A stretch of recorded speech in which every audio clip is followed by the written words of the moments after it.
Good morning, everyone. I'm saying good morning because I tried this last night. This is actually my second take, and drove myself almost insane explaining 24 lists in one night and going full deep dive. So I'm going to do this again, and this time it's going to be a quick run through every list and give everyone a rundown of the general army philosophy that everyone has, aiming to do about 2 minutes per list. Let's see if this works out. Welcome to the Wartilyo GT 2023 player list previews. My name is Lance, and I am going to be the head TO of this weekend's Wartilyo GT 2023. I am so excited to see all of you and meet all of you and see all your lists in person. And let's dive right into it. Faction breakdown. We have 9 from Chaos. We have 4 Death, 3 Destruction, and 8 Order. The biggest representation comes from Slaves to Darkness. Followed by Seraphon, Stormcast, Ogres, Soulblight Gravelords, Ossiarch Bonereapers. I think we spelled Ogres wrong here. It should be Ogor. Sorry, Games Workshop. Copyright, all that jazz. Chaos is the dominant force right now. The only faction we're missing from Chaos is Skaven. So if we had Skaven, we'd check out Grand Alliance Bingo for one of the Grand Alliances. Here's the number of lists with X number of drops. We have 7 1-drops, meaning that a lot of these lists are have a game plan predicated on controlling tempo. We have a couple of 2 drops, and the rest, it spikes again at 4 drops, and then peters out slowly to the armies that really don't care about going first or second and prefer to out-deploy their enemy so they can counter-deploy. The first list that we have is by Alexis, who has a Slaves Darkness list. He has Hosts of the Ever-Chosen. The sub-faction ability is he gets to rally his Knights, Warriors, and Chosen, which this army is full of, on a 5+. He also is entitled to 2 Ensorcelled Banners instead of 1. He wants to get the Banner of Rage, which gives +1 to wound to his to the units of Reinforced Chaos Knights, and -1 to rend to his unit of Chaos Warriors, which is going to be his primary anvil. This is a 1-drop list led by a Chaos Lord and Carcatrack with a Mark of Khorne that can fight twice with his command trait. The grand strategy is defend what is ours, which means that he wants to keep everyone outside of his territory. This is generally a very solid brawly list. If you fight this army head on, you're going to get screwed. His Knights and his Chaos Chosen with a Mark of Slaanesh. His Knights have Mark of Khorne, but his Chaos Chosen have Mark of Slaanesh, and they have a surprisingly long reach, being able to run in charge with a proper command trait. Overall, very solid list. If Alexis plays to his fundamentals, you're gonna have a hard time fighting and beating this list.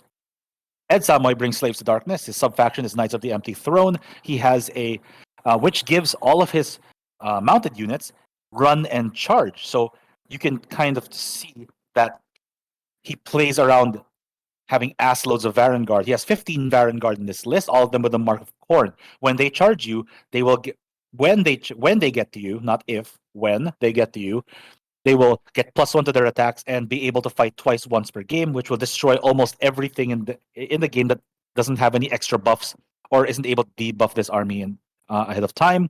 He's led by 2 Chaos Sorcerer Lords with the Mark of Tzeench, which means that they can essentially teleport to each other using the Warp Reality spell.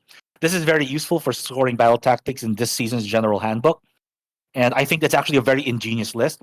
All the cavalry moving forward, having Sorcerer Lords that can teleport forward to catch up with the rest of the army and continue giving them the buffs for like demonic power. This is another 1-drop, 90 points.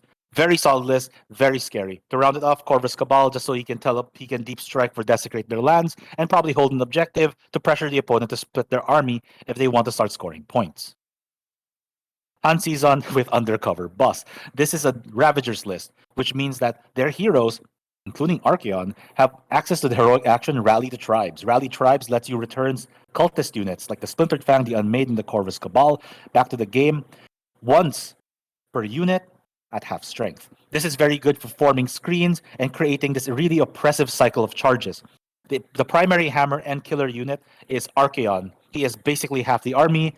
He has a lot of abilities. His best ability, though, is the ability to duel heroes and threaten them with an auto kill on 2 6s to wound. He can also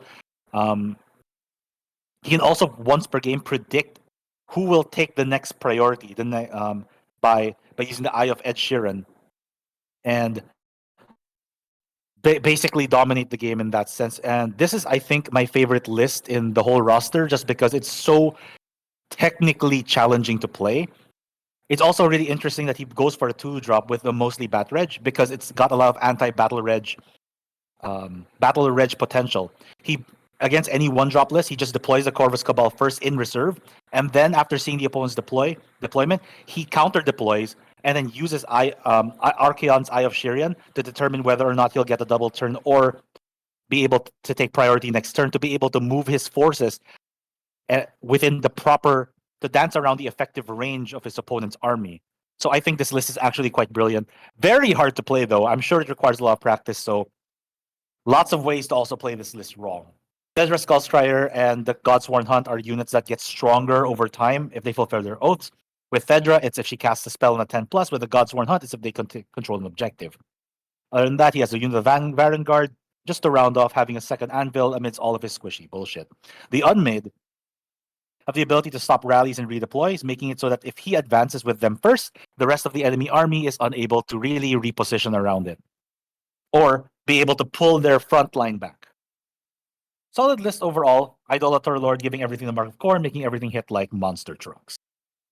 JL Torres list is a Slaves of Darkness list with the Knights of the Empty Throne. Again, with the run in charge, man likes his cavalry. He's got 2 units of Varangard with Mark of Nurgle, 2 units of Chaos Knights, 1 with the Mark of Khorne, 1 with the Mark of Slaanesh. He used the command Entourage Magnificent to get the Banner of Screaming Flesh, which gives +1 attack on the charge for the Slaanesh boys, and the Banner of Rage, +1 to wound for the Khorne boys. He's got a Slaves of Darkness Demon Prince, which allows him, who is with the Mark of Nurgle, which allows him to negate ward saves on the enemy front. Really cool shit. He also has the command trait Arch Sorcerer for his Chaos Sorcerer Lord, which allows him to cast every spell from the Lore of the Damned. He also has the Realm Scourge Rupture, which deals mortal wounds to units that it passes through and enemy units that are nearby. Very risky to have a 1 Sorcerer, 1 Galician champion list, but it's pretty solid overall. Sort of like with Alexis. This feels like a cross between Alexis and Ed Samoy's list. Hard-hitting cavalry, but also really solid fundamentals. Overall, good shit. Carlo Bagapora with the North Goatnamese army. I will leave it to your imagination what you think this list is about or what this list is based on. He's playing the Beasts of Chaos and uses the sub-faction Dark Walkers. Dark Walkers lets you redeploy, or not redeploy, I can't use that word, lets you teleport a unit at the end of your movement phase, one of these units needing to be Ogor, or Ungor Raiders, to being within 9 inches of a table edge because they walk in the shadows and they reappear like on the edges of the battlefield, which I think is really cool. The grand strategy is take what's theirs, which means that he's all about being on the opponent's objectives and trying to muck you up on your territory by the end of the game. This is an interesting strategy because Beasts of Chaos are very good at ambushing the enemy. They can hold their entire army in reserve, but they must deploy everything by round 2. He has a Doom Bull with Bestial Cunning, which allows him to put a reserve unit outside 7 inches of an enemy unit anywhere on the battlefield instead of deploying from the board as per normal. He also has Slitherrack Helm, which allows him to give Strike Blast to an enemy unit that he charges on a 2+. He's got Brave Blast Trumpet, which allows him to summon units, an additional unit of Chaff. He's got 2 units of Bulgors as massive hammers. He's got a bunch of Ungor Raiders in the Galician Sharpshooter Corps Battalion, which allows him to snipe enemy heroes or anything that wanders too close to the board edge. He has the Beasts of Chaos, Zangor Enlightened, which stops enemy units from getting commanded, using command abilities or receiving them, which very useful for denying Inspiring Presence and all-out defense, making him hit all the harder. The entire army gets a +1 to charge on the turn that they pop up. And overall, this army is going to make or break the game based on how well Carlo is able to employ psychological warfare to make the opponent deploy in a sloppy way, and how he is able to exploit the weaknesses and gaps in the opponent's deployment, especially with abilities from the Rituals of Ruin, let him basically lure an enemy 2d6 toward a board edge, depending on how close your opponent is. He is a 10-drop at 1990 points. Not really caring too much about taking the priority. Solid list overall. Carlo is a great player. Be aware. I actually think that when you're fighting him, the deployment phase might be the longest one. Christian Ong is taking a Blades of Khorne list with the sub-faction Bloodlords. On the charge, Bloodletter units get get to do mortal wounds on a 5-up to hit instead of a 6-up. Grand strategy is take what's theirs. Triumph is bloodthirsty, which makes sense because he wants to focus on charging. The Bloodthirster for Unfeathered Fury has the command trait Firebrand, making him a priest. With the artifact Halo of Blood, letting him strike first. The prayer he has is Bloodbind, pulling you 8 inches toward him and possibly letting you end in combat. Drom has Laser Vision, where he basically has a prayer that cracks the ground in a straight line and deals mortal wounds, a 2+ to everything within 16 inches in that straight line. Prayer is Killer Instinct. Killer Instinct lets you move multiple times, move in the hero phase if you get it off. He has 3 units of Bloodleathers. Not the hardest hitting hammer if not reinforced, but still something you can't underestimate on the charge given the sub-faction. He has 2 units of Fleshhounds which move very fast and can pin you in your deployment zone using Murder Lust, which is a Blood Tithe ability. He's got 3 units of Skull Crushers. Very tanky units with a 2-up save and a 5-up ward save against mortal wounds caused by spells. The Gore Chosen of Drom are 2 bodyguard models for the Drom character. One of them can snipe models, one of them can deal a respectable amount of damage, and and of course he comes with a Skull Altar. The Skull Altar does D6 lets miscast do D6 mortal wounds instead, and lets him reroll prayers within a certain range. He has a Battle Regiment, which is also a 5-drop. To round off the army, he has a Skull Cannon with 4 shots, 18-inch range. It's kind of an interesting hero sniper to punish enemies for keeping their heroes away from the rest of their army. Yeah, overall, pretty solid list. No Galician champions. I think this army is going to have a hard time scoring certain battle tactics early on. But let's see what Christian Ong brings to the table, and hopefully we get to see a good showing for the Blood God himself. Because right now, Khorne is really strong. Carlo Zora with his Guild of Summoners. He's playing Disciples of Tzeench. This army is very strong. The grand strategy is Master of Destiny, which means that if he keeps all of his Destiny dice to a sum total of 9, he achieves it. It's a non-interactive grand strat, fully within his control, and very hard to prevent. The sub-faction is Guild of Summoners, which allows him to summon Lords of Change with a 9 on the first one, with 9 fate points on the first one, and 18 onwards using his mortal heroes, of which he has 2, the Magister and the Ogor Thermatage. He has Kairos Fate Weaver, which allows him to generate additional Destiny dice per turn, which allows him to cheat dice into the game. He has a Magister, which can kill itself in order to let loose the Kron Spine, which can run and charge once it goes wild. The combo for this army is generally that the Kron Spine can pin your opponent down in their deployment zone by anchoring itself to an endless spell that they summon at the beginning of the game. The game plan of this army is very complicated to explain. Zami will probably explain it much better when you guys meet in the battlefield, but it is generally a spellcasting damage army that also has very strong pin to win elements. The Horrors of Tzeench being 50 wounds per unit of 10, because a pink splits into 2 blues, 1 blue dies, turns into a brimstone, makes them one of the most obnoxious armies and models in the game to get rid of. Army gets stronger when they fight enemy wizards. Also gets weaker when fighting enemy wizards because the enemy wizards can unbind them. So high skill army to play. You definitely lots of ways to get this thing wrong, but if Zami pulls through with it, then this is going to be a very tough army to fight.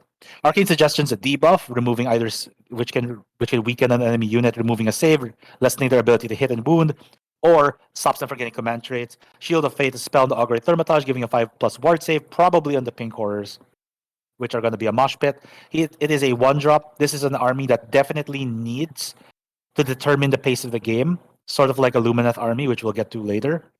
He has Shards of Valorgar, which halves the enemy movement speed depending on their positioning. Burning Sigil of Tzeench, which deals mortal wounds, and Tome of Eyes, which helps him reroll casting rolls, and has another effect I can't quite remember right now. I said click. Cyrus Bankaya with Hedonites Slaanesh with Pretenders. They generate additional command points, and the general is able to issue commands to up to 3 units instead of just 1. With the grand strategy Selfish Desire, he cannot use any summoning. He cannot use summoning for the game, or else he fails his grand strategy. He's led by a Contorted Epitome with Strength of God, which increases rend and damage based on issuing commands to other units. If he issues multiple commands to units, he increases his rend and damage. Crown of Dark Secrets is an artifact where he targets an enemy, and if he's within 6 inches of that enemy, then that opponent has one attack characteristic only, making it an excellent duel, making it an excellent way to stop like Gargants or Maw Crushers and stuff like that. Thus, I hate it. The spell is Born of Damnation, which generates additional depravity on a 4+ after rolling 6 dice. Phylaxi Hellbane is really good at dueling opponents, good at killing individual heroes, having buffs, spells that buff it at killing heroes and debuff heroes fighting it, and can increase the amount of damage it does whenever it duels something. Can also tempt a hero to charge it, and if the enemy hero fails to charge it, then they take mortal wounds. The Infernal Enrapturous is good at making enemy wizards reroll successful casting rolls, and if they roll doubles or a 6 in either of those die rolls, then they take mortal wounds. Wisbarb Archers are the shooting unit of the Slaanesh army. Ungors are chaff. Seekers are super fast models. Reinforced Demonettes are super fast and have lots of attacks.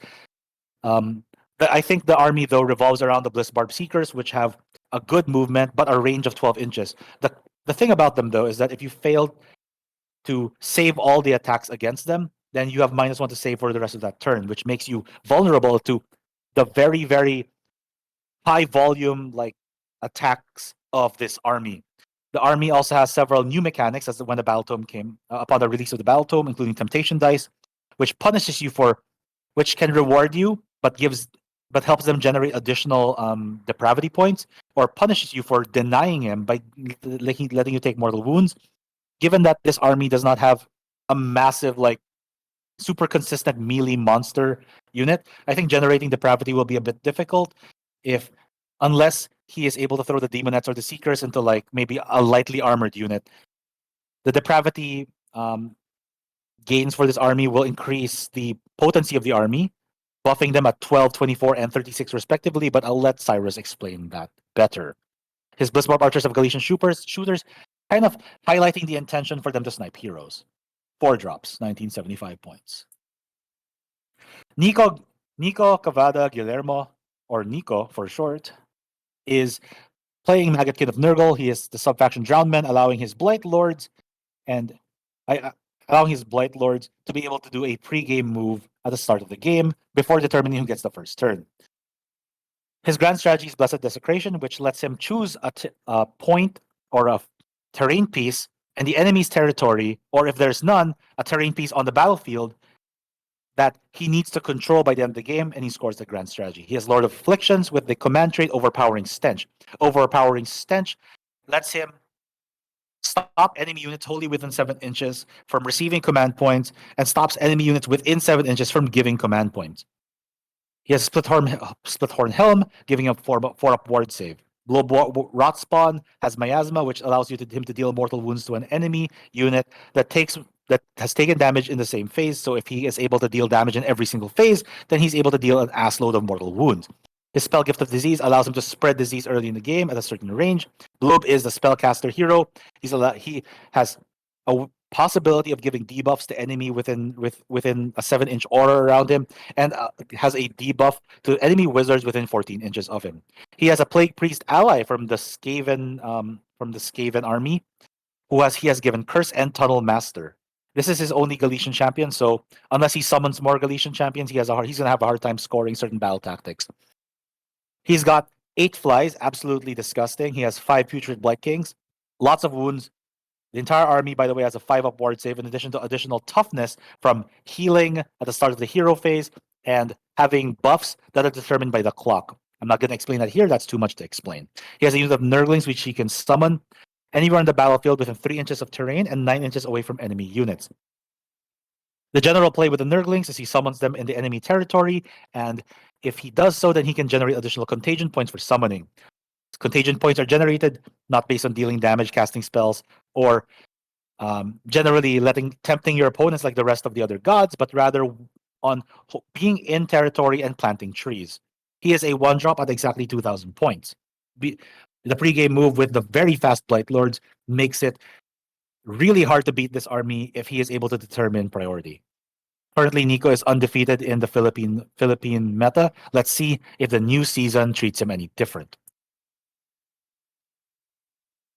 BJ with Ossiarch Bonereapers, subfaction Ivory Host. Ivory Host is a subfaction that if the unit takes a wound or a mortal wound previously on that turn, then they are able to generate an additional attack with their netherite weapons on a 6 to hit. Instead of 2 hits, it generates 3 hits. Grand strategy is take what's theirs. Triumph is inspired. Archon the Black is a potent sorcerer who has buffs to binds and unbinds, with 3 unbinds, making it very hard for enemy spellcasters to get anything off. He also knows all the spells in the Ossiarch Bonereapers lore, which is very good, and has the Turn to Dust ability. I forgot the exact name, but it has a chance to basically annihilate entire units if you roll well early on, because it gets easier and easier to proc. First, you need to roll 6. I think 6 5s, 4 3s, and 2s. But BJ will correct you if I'm wrong. Very potent spellcaster. He has an Os Effector, which is like a Galician champ that allows him to buff constructs in his army, particularly the Gothisar Harvesters in this case, giving them additional Ren, saving throws, or healing them. The Gothisar Cartouche is, as far as I remember, an artifact that allows him to use the Os Effector's ability to multiple units. Empower Netherite weapons, lets him buff the potency of the attacks of his units. He has a Bone Shaper, which generally heals. This is his general command trait, Diversionary Tactics. He gives -3 to charges to all enemy units within 12 inches. And that is a really strong command trait, making it very hard for his opponent to position around him. His spells Reinforced Construct, which allows him to heal units, kind of playing into the very tanky nature of OBR right now. Aspect of the Champion's Leadership of the Alpha, he can issue 3 commands to units within the OBR army. Well, there's specific commands like redeploy, all out attack, all out defense, and I think one more. I can't remember off the top of my head, but very useful given the very command point reliant nature of OBR. He has 2 Morghast Archives, which are hyper fast assassin units that prevent units from receiving commands in combat. Very good at sniping heroes. 30 Mortec Guards split between a unit of 20 and 10. Absolutely tanky. 3 Necropolis Stalkers, which allows him to which are very consistent assassins as well, though not as fast as the Morghast Archives. 2 Gothisar Harvesters, which can heal based on slain models within 6 inches. So if his units die, or if any enemy units die, he can basically restore models or wounds to units within 6. He has a Bone Tithe Nexus, which is the terrain feature for the army. And what this does is it grants several types of debuffs, from reducing saves, reducing attacks, and I think it's reducing saves, reducing attacks, and reducing the charge values by 3, and gets more potent if a unit died within 12 inches of this Bone Tithe of the terrain feature. The Bone Tithe Shrieker is a really good endless spell. It reduces ward saves from enemy units. The core battalion he has chosen is Ossiarch Cohort, which makes this a 1-drop. However, instead of it just being like a battle reg, it allows you to put more units inside it, and every unit needs to be deployed within 6 inches of 2 other units in the battalion, limiting the flexibility of the deployment and sort of telegraphing the game plan very early on, which kind of works for OBR because they work in formations anyway. I'm going to correct myself super quick. Reinforced Constructs doesn't heal them. It gives a 4 ward save against mortal wound until next hero phase. The Gothisar Cartouche, whatever the hell a Cartouche is, actually gives +1 to wound rolls for units within 9 inches. I think that I have that right this time. So going on next to Harry Miles Silbor II's list. His army name is Heroes of Might and Magic. Miles joining us is a very special thing because he's flying all the way from Davao to Manila, from one end of the country to another. So we're very happy to have him. I'm very happy to have everyone, but this kind of makes it very interesting and special to have people from out of town. He's playing Ossiarch Bonereapers as well with the Mortis Praetorian subfaction. What it does is during the enemy's charge phase, if you have been charged, you're also able to make a charge move with one of your units to basically perform a counter charge. That makes it very hard to just pin an enemy unit in this army by itself if he is able to position everything really well. His grand strategy is take what's theirs, meaning he's going to push forward, and his triumph is bloodthirsty. He has another Archon the Black similar to BJ's list. He has a Katakros. Katakros is like the Uber Mortarch of Ossiarch Bonereapers. He can give a command to any unit on the battlefield like once. He hits like a truck He's extremely tanky, hard to kill, and he can heal units within a certain radius of him. He essentially makes, and he can also debuff an enemy in the battlefield during the hero phase. Um, he is someone to look out for. Very hard to get in the direct fight with. Definitely worth his 440 point unit cost. He is led by a general bone shaper. Although saying he's led by it is kind of misleading because Arkan and Catacross are also both war masters, I think. Martisan Bone Shaper lets him heal units. Let's use the exact description over here. The Bone Shaper ability lets him heal units within 6 inches of him. Um, he can return Immortis Guard on a 3+, which is useful, as I'll explain later. He has the artifact, the Artisan's Key. The Artisan Key allows him to use the Bone Shape ability to multiple units, I believe. He also has Dark Acolyte as a command trait, meaning that the first spell that he casts is unbindable. So he cannot be unbound, rather. The aspect of the champion is stubborn as a Rhinox, and his spell is Reinforced Construct, which I explained earlier. Stubborn as a Rhinox, let him count as 10 if no other Galician champions are on the point. Arch Cavalos Xanthos is a souped up Death Rider with which hits like a truck when he charges. He's also a good hero to have because, like Arkan, he can keep up with the 2 Death Rider units in this army. The bulk, I think, of the army, the real tanky force is the Immortis Guard. Let me go over what they do real quick, because I myself am not super familiar. 5 wounds each, 3 up save. They are a bodyguard unit. If a hero is within 3 inches, they can negate the wound on a 2+ and take the wound themselves. Once per battle, they can fight twice, with the second time fighting that turn, striking last. The Bone Tithe Shrieker is what I mentioned earlier, which reduces ward saves by 1, and Nighttime Predator is it's a spell that when it moves across unit, it can deal mortal wounds. But it doesn't affect other OBR. So if he's fighting BJ, then it's not going to do anything. But it's still pretty solid. Yeah,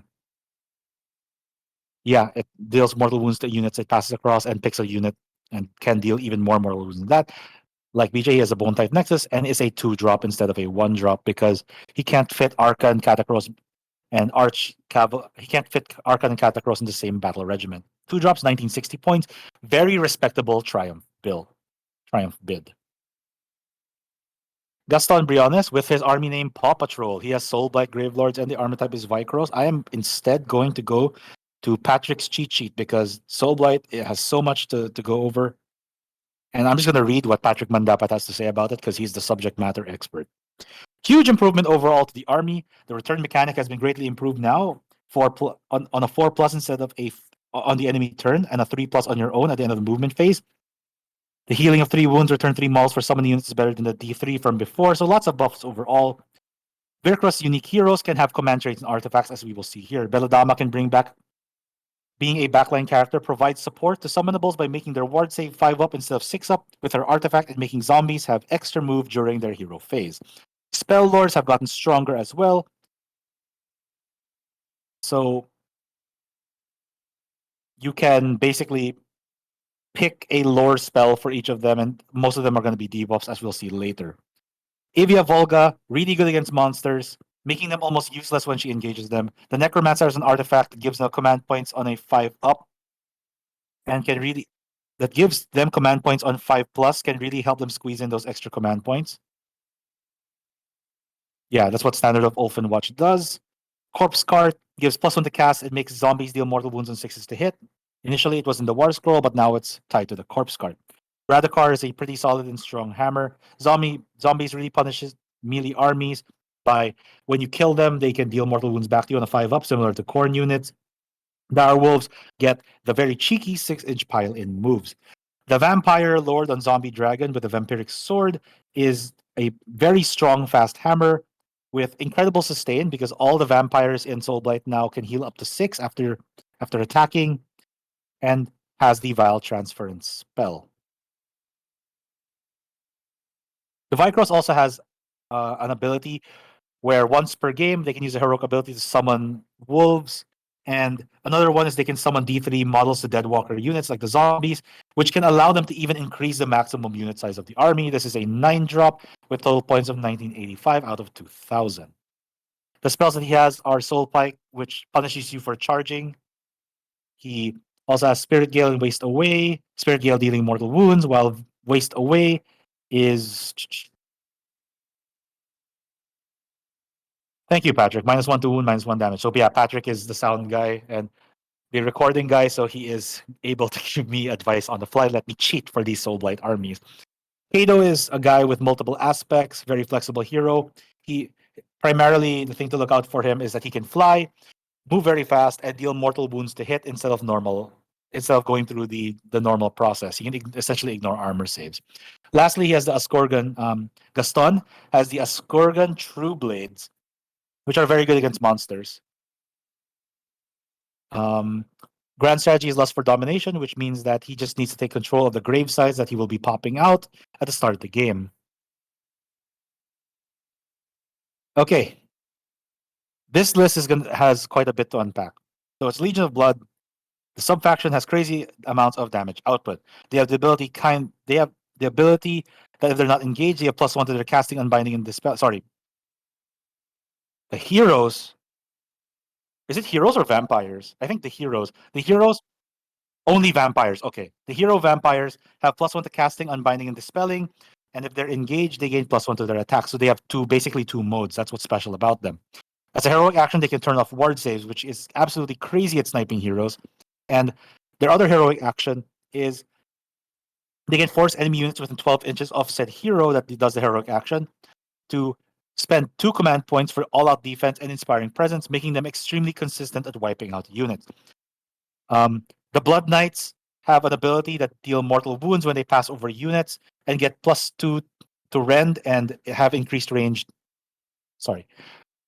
I'm going to rewrite some of this script because I'm not talking about the changes. I'm just talking about what's now. The Blood Knights have additional rend and damage on the charge. And this unit of 10 Blood Knights pairs very well with Neferata because her ability lets her, one of her spells lets her give a buff that lets that unit ignore rend, all negative rend, but lets them keep positive rend. So you can have Blood Knights having a saving throw on a 2+ with all-out defense consistently with no ways to get around it besides mortal wounds. Neferata also has a crazy good ability to redeploy, to take 3 units out of deployment and deploy them once again at the end of within the territory. As of right now, there is no FAQ stating that it has to be limited by the same deployment rules. Technically, you can redeploy 3 units anywhere in your own territory, regardless of being within 9 inches of enemy territory or whatnot nonsense, because of the way it is worded. She also has a way to duel and auto-slay heroes, sort of like Archaon in a way. The Vampire Lord on Zombie Dragon is the general of the army with Doom minions. The Rider hits on 2s, and he has the Cloak of Mists and Shadows, which gives him an ethereal 3+ save, which is a huge pain in the ass for most armies relying on rend. He has a spell Flaming Weapon, which increases damage, and Vile Transference. Neferata has Waste Away and Vile Transference. Vampire Lord Spirit Gale with Tunnel Master. Necromancer has Fading Vigor and Levitate. The big unit in this army, however, is the double reinforced Death Rattle Skeleton unit. This unit has the ability to get to not rally, to bring back models on a 4+ at the start of the combat phase. If you leave it down to 1 skeleton, he can roll 29 dice, and every 4-up is a skeleton brought back, making this a crazy tanky army. And yeah, that's generally it. I actually think that this might be the dark horse of the tournament. It is by far the scariest list, in my opinion. It looks very plain in some respects, but once you actually try to crunch the numbers and try to get through this, it's going to be very tough. The grand strategy is Lust for Domination. And it is a 4-drop. All right, we're finally past Chaos and Death. I can finally talk about stuff I'm a bit more familiar with.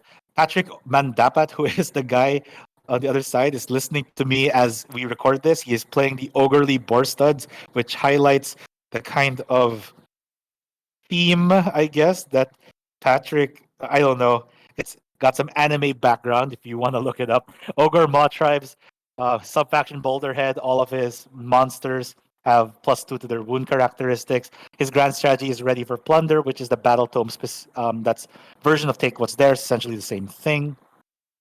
Led by Frostlord and Stonehorn, very big unit, kills almost anything on the charge. 3+ save, 5 up ward, 17 wounds. Really tough to deal with. Strongest unit in his army by far. He has a command trait touched by the Everwinter, which makes him a priest. He has the artifact seed of Alvagar, which once per game lets him do 2 monstrous rampages, which is very good for enabling a tome battle tactic. His mount trait is Rockmane Elder, -1 to wounds against it, and he has the Prayer Heal. He has another Frostlord and Stonehorn with the Arcane Tome and the mount trait Metal Cruncher, which does D6 mortal wounds to enemy units. At the start of combat that have a save of 3+ or better, aka 3+, 2 up, or 1 up. The Tyrant has a big name Death Cheater, which gives him a 5 up ward save, and the Tunnel Master aspect of the champion. His Butcher has Molten Entrails, which can deal infinite damage if he keeps rolling 4+. He has a Mornfang pack, couple of mounted boys, 2 Stonehorn Beast Riders with Blood Vultures, and to round off his battle line, and a Great Mawpot, which once per game can heal units until it is refilled by having units killed within a certain radius of it, or models rather, killed within a certain radius of it.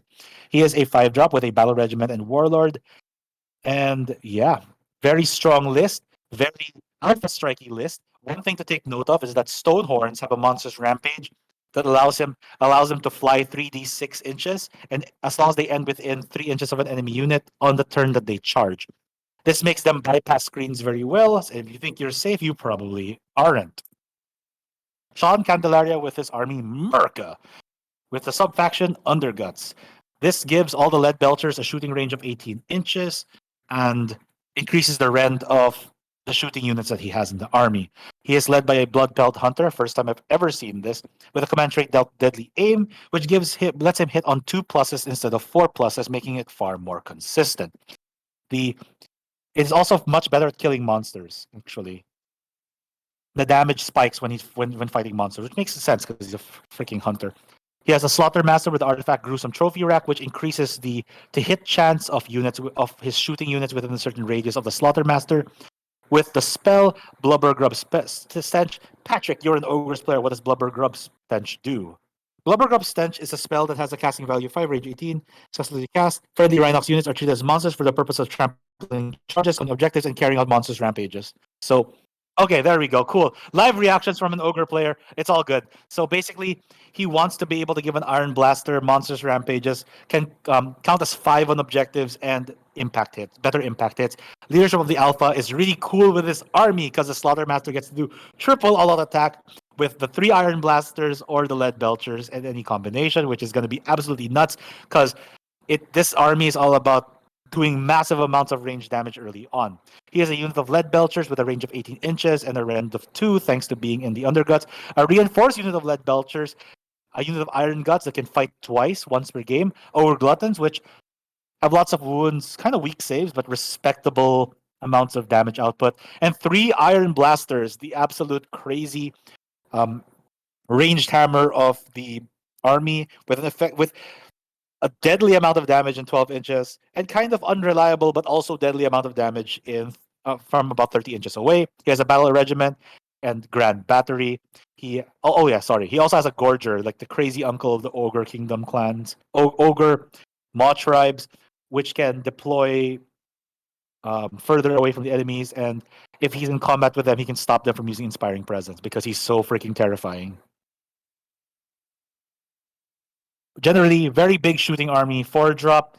If he gets the jump on you and double turns you with shooting at his effective range, then very hard to come back from this army. Sean is a very swingy, very very potent destruction player. I think he embodies destruction more than anyone I've ever met.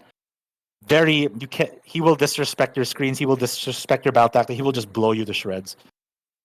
Dennis David, the champion from last year's tournament, who sports the army The Rumbling. If you see his Sons of Behemat, which we'll show pictures of after the event, it's actually based on Attack of Titan, and which is very reflective of the Stomper Tribe subfaction, because it's led by the War Stomper, aka the Attack Titan. In this case, the Stomper Tribe allows him to focus mostly on the man crushers of the army. The general can issue a command to any man crusher, uh, to as many man crusher models as is in range, sort of like the calling from the anime, if you guys have watched it. He has a command rate monstrously tough, which gives him +5 to his wound characteristics, making it 5. The artifact of power is Club of the First Oak, which I will need a quick reminder of what that does. Because I remember last time he'd normally use a different one, but this time he's using a different. Club of the First Oak. Oh yeah, no, he used this last time. While the bearer has 25 or more wounds allocated to them, they get a 5-up ward save. So after taking 25 damage, then you enter boss mode, and this thing becomes much harder to kill. He has 2 other war stompers, and one of them has the glowy shield of protectiveness. What that one does is all rend 1 attacks against them become rend 0, and any successes save get bounced back in melee as mortal wounds.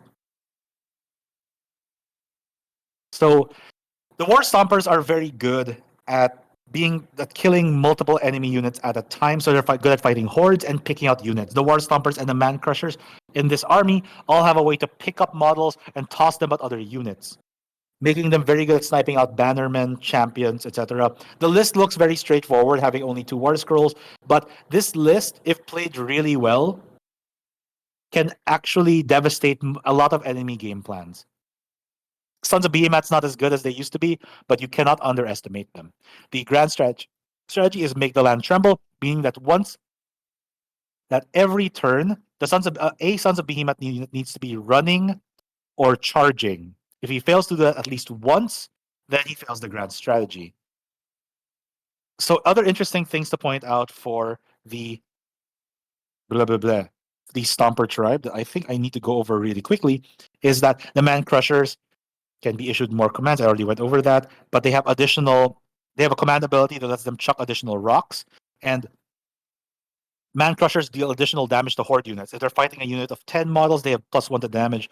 If they're fighting a unit of 20 plus models, they deal additional 2 damage with their attacks.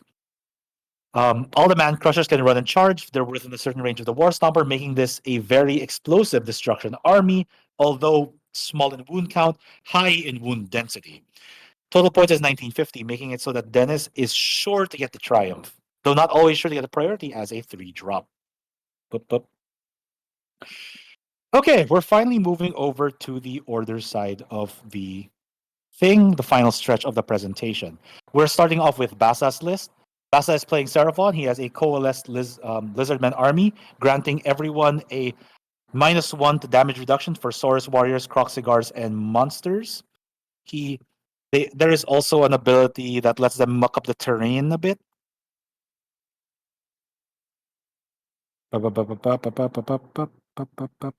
Yeah. So basically, all terrain features in his territory have mystical, which gives him a ward save and +1 for priests, and deadly for enemy models. So that's kind of cool. Small thing, but it could be relevant. He also has predatory fighters, which means all the jaw attacks in this army have an attack characteristic of +1. He also ignores positive and negative modifiers to the bravery characteristics of coalesced units. So if you're trying to give him negative debuffs, then they don't really care. They're cold-blooded. They don't give a shit. So he is also playing the Thunder Lizard subfaction, which has a special command trait that lets him fire twice with a Bastiladon or an Engine of the Gods, in this case a Bastiladon, and all of his monsters have additional wound characteristics. The Skink Oracle and Troglodon has the artifact Fusel of Conflagration, which can deal mortal wounds, or if he rolls a 1, it becomes inert for the rest of the game.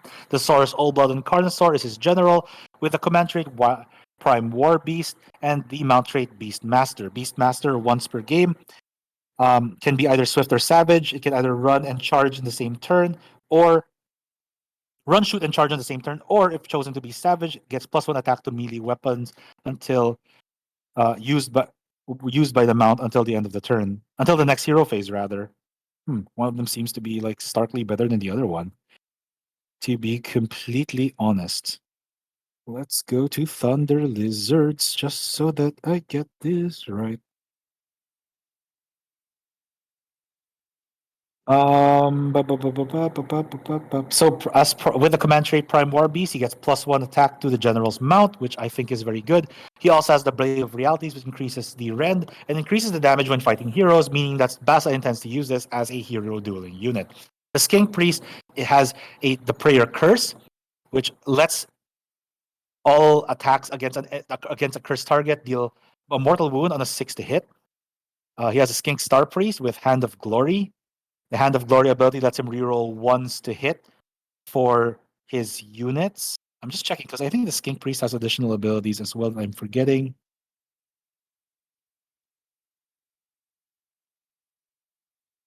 Okay, yeah. So the Priest also has the ability to give run, shoot, and charge on a 3+ to a Skink unit.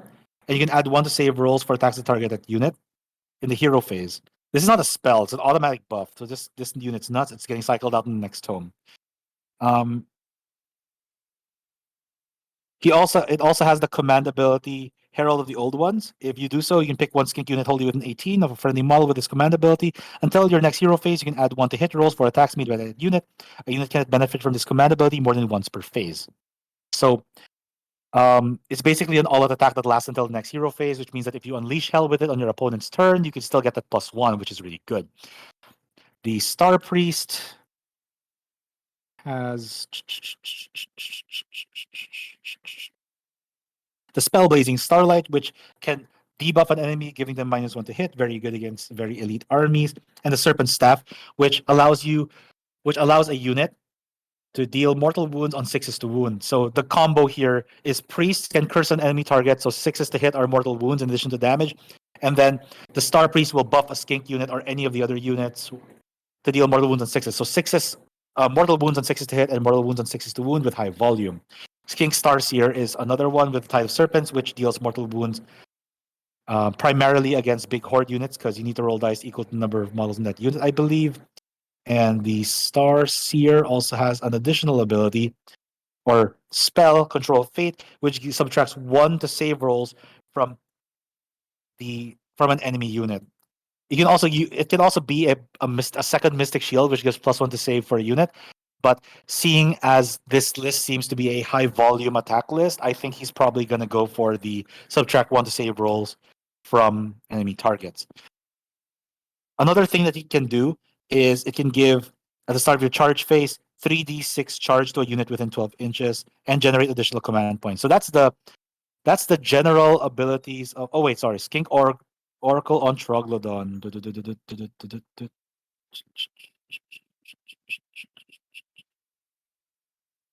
Let me go over that one real quick. One thing that it can do is it has Comet's Call, which it can cast throughout the entire battlefield, dealing D3 mortal wounds, and can heal itself on a 2+ in your own hero phase. +1 to casting and unbinding, dispelling and unbinding rolls, and can unbind from anywhere on the battlefield, which I think is pretty cool. So this army is surrounded up by a unit of skinks, a unit of reinforced skinks, 2 units of reinforced warriors, a Bastildon Solar Engine, Razor Dawn Hunting Pack that's also reinforced. Very high volume damage output. So individually, these units don't do quite a lot, but when buffed by their heroes and the enemy with the specific targets having debuffs, these units can basically inhale entire armies. Okay, so don't underestimate this. Everything looks fairly vanilla, but this list is kind of a very technically challenging list to play. If you charge into it, then prepare for an extremely deadly counterpunch by this list because you will be in range of all the debuffs, all the extended charge ranges, and all the extended buffs by high volume units. Deceptively straightforward army, very not a very hipster pick with a Razor Dawn Hunting Pack over the Salamanders. Probably picking the Razor Dawn Hunting Pack because it has higher volume in attacks, which complements the rest of the army. The grand strategy is the day is ours, which means that if he has more Galician champions by the end of the game than you, then he gets it. He has 3 Galician champions: the Priest, Star Priest, and Star Seer. The terrain in question here is the Realm Shaper engine. The Realm Shaper engine lets him target enemy units, terrain features with and deal mortal wounds to them, which is a really good boon, especially in a map with lots of terrain features, or if your opponent's all bunched up next to their own faction terrain feature and such. He has a Warlord, Galician Veterans, and Galician Command core battalions. It's probably the first Galician Command one I've seen, with the Razor Dot Hunting Pack and the Skink Starseer. Okay, very interesting. It actually very cool because it unlocks a battle tactic that lets him, if he kills a unit with the Razor Dawn Hunting Pack or that Starseer, or any of his Galician champions, then he can basically do one of the not new, but one of the general handbook battle tactics. It's a flat 2,000 points with a very confident 11 drop list. Very technically challenging, deceptively simple, very hard to pilot, very high level kind of list. All right, moving on. Okay, now we got Ricky Tidoy with Jurassic Thunder. Ricky is another guy from out of town. He is from CDO, and we are very excited to meet him. He's been doing a lot of reps and posting them online. See his Thunder Lizards performance. So he is, like Basa, he's playing the Thunder Lizard constellation. He is playing with the Grand Strategy Continuous Expansion, which means that he needs to have a unit within each quadrant of the battlefield, each large table quarter. So kind of challenging, but if that's what floats his boat, let's see how his playstyle shines through. He has the Engine of the Gods, which has been nerfed multiple times by points because it's one of the best units in the game. It's a solid meaty unit, especially in the Thunder Lizards coalesced side of the Seraphon army. But it can summon units, it can deal mortal wounds, it can heal, it can do basically anything. It's also a priest, and I think though that is it a priest? I think it's a priest. Why is it? Oh, I noticed something weird with the list. I don't think he added a prayer to this, so this thing does not have a prayer. Okay. I'll probably have to contact Ricky in a bit just to clarify that. The Saurus Allblood Incarnate Saurus is general, Prime War Beast, Beastmaster, King Star Priest has the Cloak of Feathers artifact, which I believe lets him resurrect. So much stuff, so many lists. No, I lied. So the Cloak of Feathers subtracts 1 to hit rolls for attacks that target the bearer. In addition, you add 4 to the move characteristics, and it can fly, making the Skink Star Priest move about 12 inches. It has Stubborn as a Rhinox, probably used for holding objectives. He has another Skink Star Priest with Hand of Glory. Both of them have Hand of Glory because really important to him. Reroll once to hit, probably using the Bastillodon. I don't know. He has a Skink Priest with the Prayer Heal and the Artifact Fusel of Conflagration. He has a Saurus Astrolith Bear, which extends the range of his spell casting by 6 inches if within a certain radius, if within like 12 inches of the Astrolith Bear. Also increases the potency of the spells and unbinding. Increasing the potency of the spells as well, not unbinding. He has 3 units of 10 Saurus Warriors, all of which are tougher because they're coalesced. A Stegodon, again tougher for being Thunder Lizards and coalesced, and a Bastillodon with Solar Engine. This one, just like with Basa's army, can fire twice because it's in Thunder Lizards. He also has the Endless Spell Chronomatic Cogs, which increases the ability of his army, or basically the consistency of his spell casting.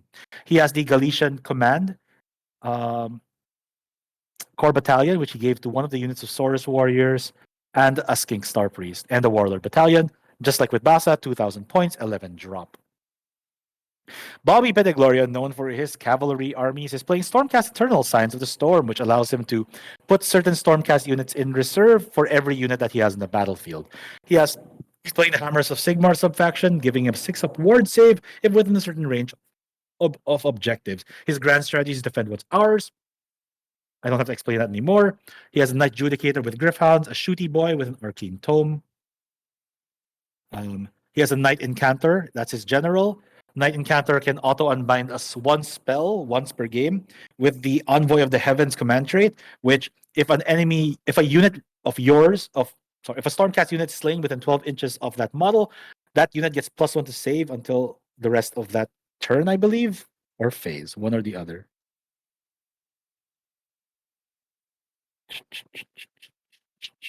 Let's just double check this because we're slowly creeping into territory for armies that I am not as familiar with until the end of that phase. The unit, however, can't benefit from it more than once per turn. So if a unit dies in the shooting phase, they get a +1 save for that phase. And if a model dies in that phase, they get +1 save for that phase. And if someone dies in combat later that turn, they cannot get the +1 anymore because it's only once per turn. He has a Lord Ordinator, which increases the potency of his Celestar Ballista. So it's like, the Grand Battery leader, which is why they're in the same core battalion. He has 3 Celestar Ballistas, Interesting weapon batteries. He's got the Holy Command Steadfast March once per game. He can issue a command that gives one of his units run and charge.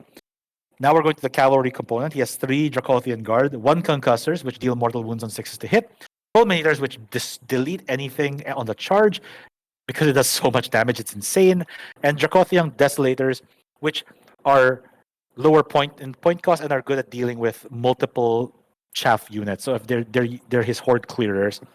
He also has a reinforced unit of.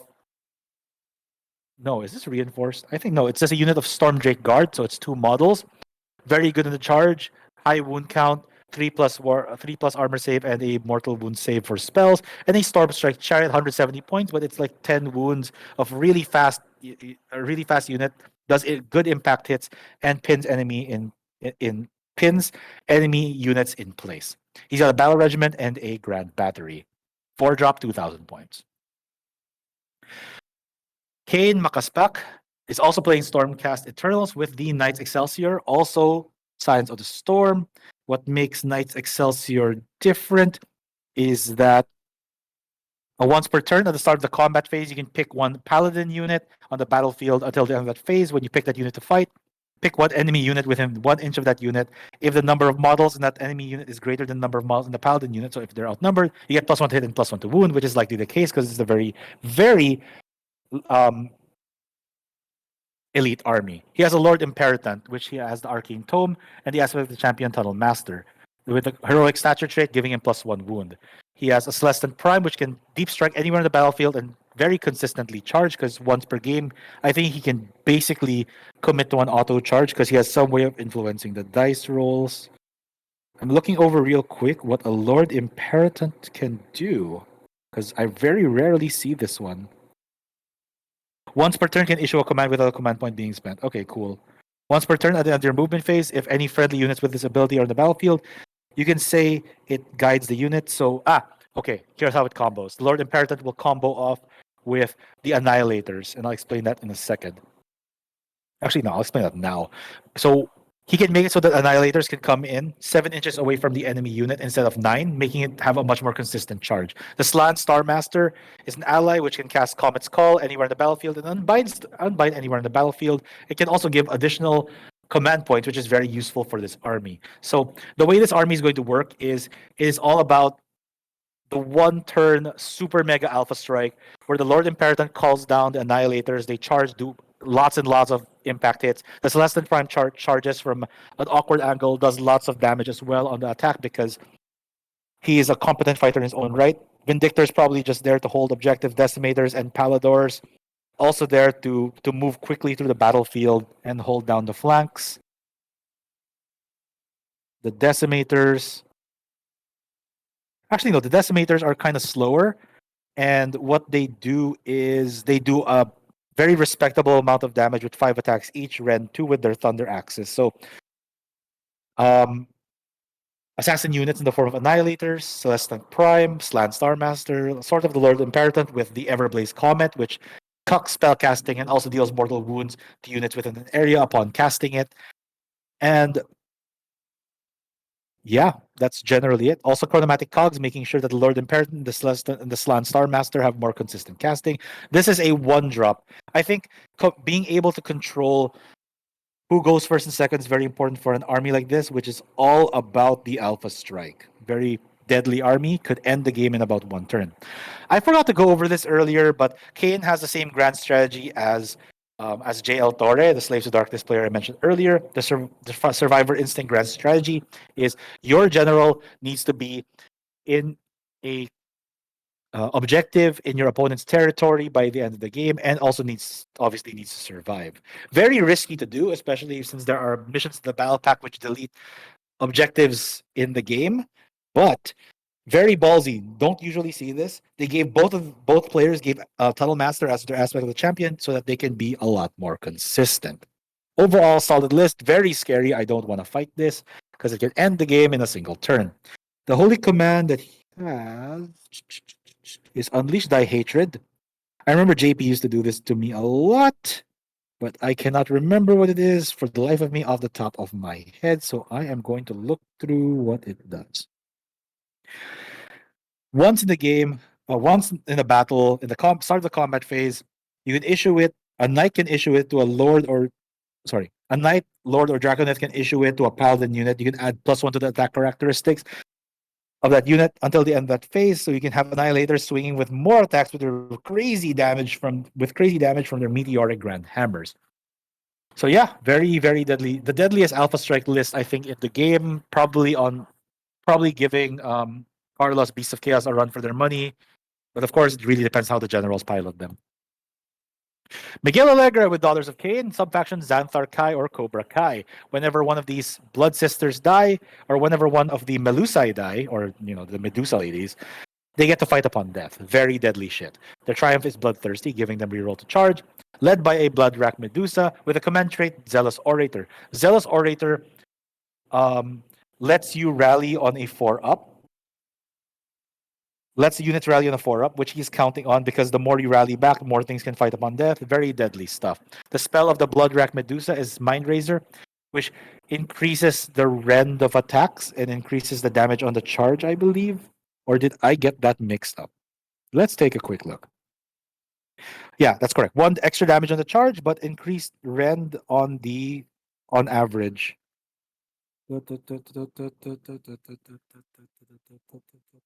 Okay. Melusai Iron Scale has the Aspect of the Champion Tunnel Master. This one's the more melee-oriented one, while the Blood Rack Medusa is more of a spellcasty type. The Hag Queen is a priest with the Prayer Sacrament of Blood. If she gives that prayer, then the unit's blood ritual counter increases by 1. So the thing about Daughters of Kane is that every turn that passes, they get additional buffs, and this one basically allows them to accelerate that by 1 turn until the next hero phase. The artifact of power is Kane Knight Pendant, which does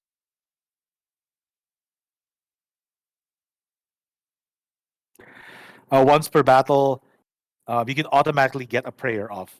I actually think that this is very good for using Heart of Fury, which I'll get to later. His battle line is 4 units of Blood Sisters, so that's 10 Blood Sisters each. Very scary, loads and loads of damage. At the end, after the unit fights, they can deal mortal wounds equal to the number of models on the 2+. He also has K-Knight Heart Renders and Shadow Stalkers, good for achieving the easy to do battle tactics of the Daughters of Kane. He can hold them all back in reserve essentially, and has an Invocation Heart of Fury, which reduces the amount of damage taken by Daughters of Kane within a certain radius. And on a 6, I believe, sorry, and the way this is removed is at the start of each combat phase, you roll a die. On a 1 to 5, it just reduces damage. But on a 6, in addition to reducing damage, it gives +1 attack to all Daughters of Kane units wholly within 12 inches of the invocation, and it disappears at the end of that. So that's the way to get rid of it. It's a double battle reg, making it a 2-drop. Very deadly list. We are now going to the last 3 lists. Last 3, right? Yeah, last 3 lists. We now have a list from Patrick Palma. He is playing Fyreslayers with a subfaction Greyford, which gives him additional wounds to his heroes, and also additional artifacts being part of the Greyford Lodge. His grand strategy is Masters of the Forge, which means that he achieves his grand strat if his Molten Infernoth or any invocation from the Fyreslayer side is in the battlefield at the end of the game. His Triumph is Indomitable, which lets him negate the result of a Battle Shock test once per game. He's led by an Auric Runefather with a command trait Spirit of Grimnir. This allows him to enable the effects of his enhanced runes on a 5-up instead of a 6. He has an Artifact of Power, Axe of Grimnir, which gives him +1 to damage and +1 to rend for his weapon. Aspect of the Champion Tunnel Master allows this boy to teleport. He has 2 Auric Flamekeepers. These 2 Flamekeepers are basically characters that tally the units that die around them, and if 6 models die, like 5 or 6 models die around them, then they are able to unleash a powerful buff. Their Auric Rune Master is a priest with the Prayer Curse and with the Volatile Brazier. The Volatile Brazier allows him to double the range of his prayers and allows him to reroll chanting rolls, making this really, really crazy if you think about it, because that means that this army has a curse that has an 18-inch range, which means that the crazy high amount of volume of throwing axes and melee attacks can all do mortal wound on 6 hit in addition to damage. So never underestimate this. He has a Battlesmith, which has an aura that lets units rally within a certain radius of him, and a Nulcilian Icon, which has a 12-inch aura, I believe, that gives a 4+ spell ward against enemy spells. So yeah, pretty nutty stuff. Actually, it's not just a spell mortal wound ward. It ignores the effect of the spell entirely for units wholly within 12 inches. So that's really good. Aspect of the Champion's Leadership is Alpha. Give 3 commands to a unit to up to 3 units instead of just 1. And the Auric Root Smiter is another priest with the Prayer Ember Storm, which, if successfully chanted, can give a unit run and charge for that turn. His battle line is a reinforced unit of Hearthguard Berserkers, a reinforced unit of Volkite Berserkers. Both of them, I think, are double reinforced. Yeah, so that's 15 Hearthguard and 30 Volkite Berserkers with fire steel axes. So absolutely bonkers stuff. Hearthguard Berserkers are the unit that can get a 4+ ward save if within a range of within 9 inches of one of the Fyreslayer heroes, and they are special in the sense that they can give the hero a bodyguard ward save, but also still keep their own ward save if damage is being reallocated to them, making them one of the tankiest units in the game if positioned properly. The Volkite Berserkers are not quite as tanky, but they can fight upon death and do lots and lots of damage has a very high volume in melee, which pairs very well with Curse. So Fire Steel Axes gives them more consistent melee damage by having more attacks, while Bladed Sling Shields deal impact hits on the charge based on the number of models in the unit, I believe. The invocation is Molten Infernoth, which does mortal wounds every time it moves. I want everyone to remember a very simple mnemonic, or a very simple thing. Endless spells move at the end of either player's hero phase, while invocations move usually, unless stated otherwise, at the start of the chanting player's hero phase. So this thing only moves once, but it is very potent. You roll 12 dice, and for each unit within 3 inches of it, and for each 6 that deals 1 mortal wound. However, if the roll for the movement of of the Infernoth is double, then it instead does D3 mortal wounds on a 6 instead of just 1, which makes it have crazy sniping potential. Lastly, this army has a Magmic Battleforge, which can increase the chanting chance.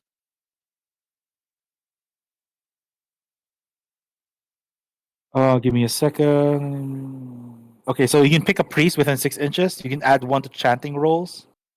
Okay, so you need a priest to operate the forge. So if you have a priest within 6 inches of it, you get to choose all chanting within 18 inches of it gets a +1. When you pair that with the volatile brazier and the curse of Auric Runemaster, you have a very consistent auto kill ability. Spending and once per game, you can spend the forge to give your entire army a 6 upward save, but it renders the entire forge inert. This is a confident 10 drop at 1970 points with Galician Command, Galician Veteran, and Warlord. Very deadly. Galician Command, Hearthguard Berserkers paired with Auric Runefather. Lots of options for striking multiple times and achieving battle tactics. All right, this is second to the last list. This is a list by Johann Raphael King. He has, with the list, Lumineth needs buffs. He has the Allegiance Lumineth Realmlords, Great Nation Helon, meaning that ranged units during their own shooting phase, if within 6 inches of an enemy unit, can have additional shots. He has the Triumph Inspired and the Grand Strategy Take What's Theirs. He's led by Teclis, the God of Magic, which can cast 4 spells on a 10 and cast less spells at increasing potency. And if he only casts 1 spell, it cannot be unbound. He knows all the spells from all the lores of Lumineth Realmlords, and I'm not going to go through all of them, except that this is currently a meta-defining list. Teclis can give ward saves, can give damage, can do damage at a wide range, and I think that it's good for you to take the time to study this this toolkit further on your own time. He has a Scenari Catalar General with a command trait Master of Magic, which lets her reroll casting rolls, 1 casting roll per hero phase. The Silver Wand lets her cast an additional spell per turn. Lower Fish, Total Eclipse, If successfully cast, enemy units have to spend 2 command points instead of 1 when doing command abilities, which is absolutely game breaking. Aspect of the champion is fueled by Grish Rage, which negates kills sometimes on a 3+. He has 3 endless spells, an Umbral spell portal, a Rune of Petrification, which allows him to extend the range of his spells if you're casting a spell within 1 inch of either side of the two sides of the portal. He has a Rune of Petrification, which deals mortal wounds at the start of the movement phase and at the end of the movement phase, depending on what units are nearby. He has Ravenak's Gnashing Jaws, which rolls 3d6 and picks an enemy unit next to it by the end of its movement and deals damage equal to the difference between its rolled movement and the movement of the enemy models. So against fast armies, not the most useful, but against slow armies, it can inhale entire units. This is very popular for specifically killing heroes. So one thing to note is that, the Rune of Petrification doesn't affect other Lumineth units. Okay, to round off his army, he has 2 units of Vanari Wardens, one of which has Overwhelming Heat, which can lower the movement of an opponent unit and also deal damage to them with a higher chance of doing so against enemies with good armor saves. He also has Solar Flare, which he picks a point in the battlefield, which can remove endless spells, deal deal a little bit of damage, but also in that area reduce the potency of spellcasting in that place. He has 2 units of Sentinels. These are the ranged units. They have a 24-inch range shot. If within 12 inches, however, of another Sentinel unit, it increases to 30 inches. They both they have the speed of Hish, which allows them to double their movement speed. All 4 Vanari units have the power of Hish ability, which means if they cast it, they get to do 6s. They do mortal wounds on 6s to hit. This is actually one of the deadliest lists, even though it has a very low wound count. If Johann is able to get the jump on you and use the amazing toolkit and flexibility of Techless to dominate the battlefield, if you don't basically deal with his utility units early on or his damaging units, then you're gonna have a very time catching up. This army is very famous for being able to kill entire enemy armies in 1 or 2 turns. Definitely one of the lists to look out for. Yeah. If you can basically assume, one more thing to note, by the way, is that this army has a spell shield save, Care of Techless, Care of the Aura of Selenar. I believe this one has a range of 16 at full bracket, and it also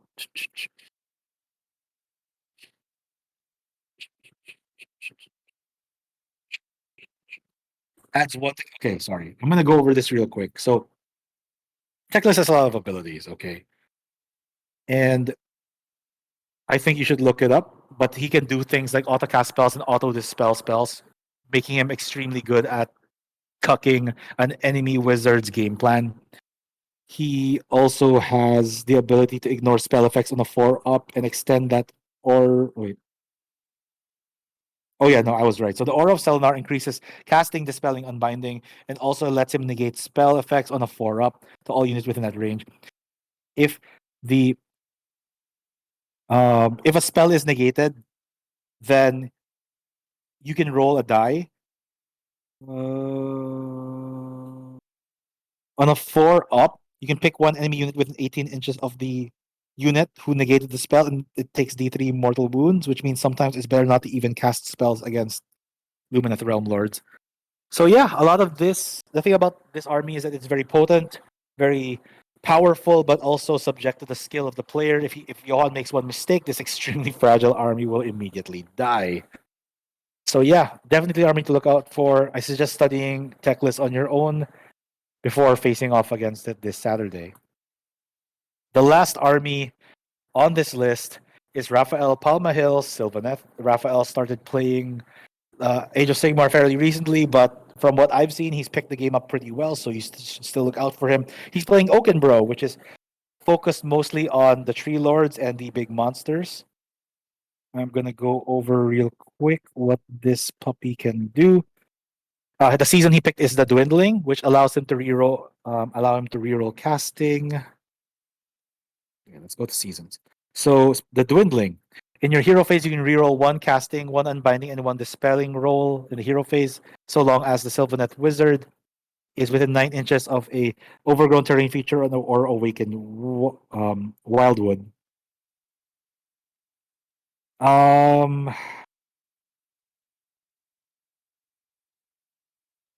when determining, um, Oakenbrow focusing on Tree Lords, Spirit of and Tree Lord Ancients and Spirit of Dirthus makes it so that if you're computing how much damage the unit has taken for the purposes of what damage row to use, it's rounded up. So it's a lot harder to bracket these units. That's what's the grand strategy is take what's theirs. The Triumph is bloodthirsty. The Spirit of Dirthu has the Greenwood Gladius, which at the start of the combat phase lets you roll a d3, and that allows you to add that many attacks. The Spirit of Dirthu is an absolute beater, dealing lots and lots of damage per swing. I think it's like 6 damage per swing at top bracket, making it extremely potent and able to duel and kill most things on the attack. He also has a Tree Lord Ancient, which once per game can plant a tree, extending the range of the Wildwood. I'll explain the Sylvaneth mechanics a bit later on. He has a Warsong Revenant, which is his general, with the Spellsinger trait. The Spellsinger trait lets him cast not lets him extend the range of his spells by letting him cast not from himself, but from a Wildwood within range. He has an Artifact of Power, Vesperal Gem, which lets him auto cast a spell without it being unbound once per game. He has the ability to spell Tree Song, which increases the rend of a unit if next to a Wildwood. He has a Battle Mage with the Wild Form spell, which allows pluses to the charge rolls. He has an Arch Revenant with Stubborn of the Rhinox, mobile hero, probably for holding objectives and scoring battle tactics. His battle line are 2 Tree Lords, 3 Revenants, and Dryads. And he has 2 Endless Spells, Spiteswarm Hive, which increases the charge value of his units, and the Chronomatic Cogs, which allows him to reroll casting. Very good for his Warsong Revenant. One thing to take note of is that Sylvaneth have Awakened Wildwood and Overgrown Terrain, which allows them to strike and fade, which is to I guess I should explain it by sequence. So Sylvaneth have the ability to move through their tree networks, their Awakened Wildwoods, and their Overgrown Terrain features, which they employ on the battlefield to start the game, and bring a unit there. They can teleport throughout the battlefield using those networks. And then later on in the combat phase, after attacking, one unit during the Sylvaneth player's turn can strike and fade to teleport back to the safety of a Wildwood or Overgrown Terrain feature, letting them literally use guerrilla warfare throughout the battlefield. So while Sylvaneth is not very good at holding points, sort of the opposite of the Fyreslayers army, it is extremely good at bunkering up, doing wide, long-range shots, and then going back to the safety of their game, slowly moving through the battlefield while summoning more trees with Verdant Blessing. I think that is the game plan that we're going to be seeing here. He has Battle Regiment and Warlord, making this a 6-drop army. Okay, and with that, we have gone through all 24 lists that are coming in this army. I don't think I'm going to do this by myself again. This was really tiring, but it was so much fun to go over them and look over the list that you guys submitted. I am looking forward to meeting every single one of you this Saturday, May 13 to 14. Sorry, this Saturday and Sunday, May 13 to 14, at the 3rd floor of Estancia Mall East Wing at Whistle Toys Cafe. Everyone, please note that there is a 10 a.m. call time. If everyone shows up on time, we can even start earlier, giving you even more time than the 3 hours allotted per round. This is the biggest tournament we've ever run, and I think the biggest Age of Sigmar tournament I've seen so far. I am so excited for it. We've worked hard on this since January, and I just can't wait. I hope you guys enjoyed this chill, sort of chaotic hangout podcast sort of session. I'd like to get your comments below on what I might have gotten wrong or ways to improve the format of this presentation. We're also going to definitely do a list review at the end based on how each list did. Not all the lists, but the ones that did well, maybe the 4 ones and the 5 O's after the tournament. And yeah, thank you very much. If you enjoy our content, please follow us on Twitter and follow us on Facebook. The links are going to be in the description below. I hope you guys have a fantastic week. See you all on Saturday. Bye-bye.